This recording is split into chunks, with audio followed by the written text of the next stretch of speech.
Yung diagonal ng cube, yung space diagonal at face diagonal ng cube.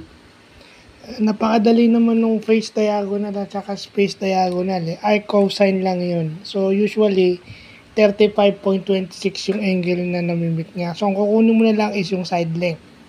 So kinuha ko na. So yung face diagonal, sinama ko na rin yung meaning at saka yung space diagonal. Pero maganda rito, nakuha na natin yung vector. Yung magnitude and angle, ayan, makikita nyo sa taas.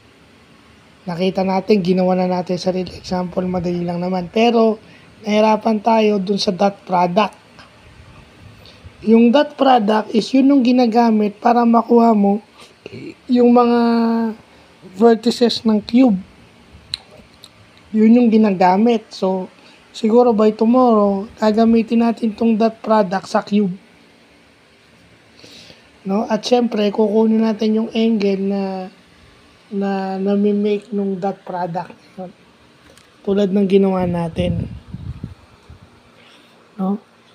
Ang gagawin mo lang naman, yung mga ordered pair, i-multiply mo, then pag na-multiply mo sila, tsaka mo ipa-plus. Yun ang dot product. Tsaka syempre, yung angle, pag kukunin mo yung angle, kukunin mo yung magnitude niya based sa Pythagorean theorem na naman. So, dito ako may mali eh. Yung 3 squared plus 3 squared plus 3 squared plus 2 squared yun. Ang ko, in-square root ko agad, which is mali. Hindi pala, no?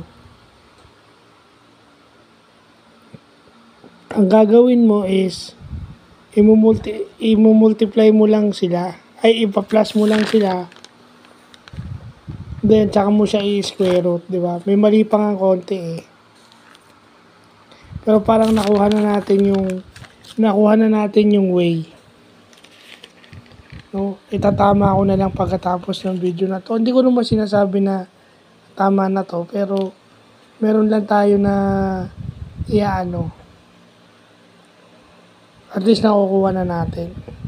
So, kailangan nating makuha yun kasi yun yung ginagamit sa cube. At saka, syempre, vector yan.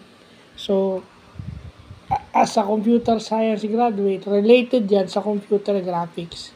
Isa yan sa pinaka-main topic sa discrete math at saka sa computer graphics, yung vectors. Some graphics software uses vectors. So, yun, butit na nalaman natin siya. So, yun lang po.